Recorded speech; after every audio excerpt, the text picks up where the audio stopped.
I've worked with scientists who say that maybe 20 people read their paper, but hundreds of thousands of people see the artwork and experience it, and maybe a percentage of those people get more involved in environmentalism. I was actually invited to do something with these planktons that were being 3D scanned in Vienna by Alfred Wendel, who's the director of scientific visualization at the University of Applied Arts in Vienna. So I was trying to think, how do I frame this beautiful work they're doing, 3D scanning these micro creatures.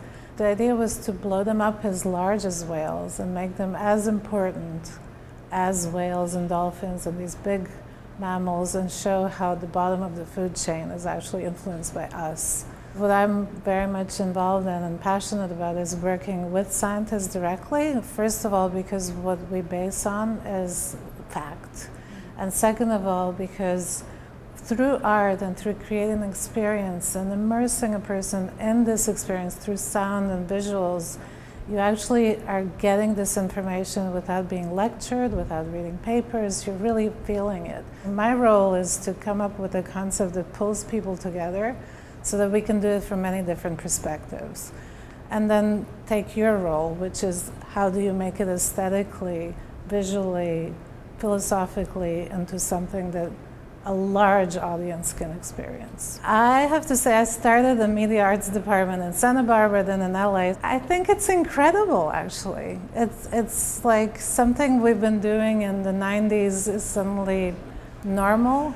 All these artists are able to read technology and media in ways that's really important. I also think it's an interesting moment in Los Angeles in particular, because from what I know and have dealt with all these years is the kind of big paw of Hollywood.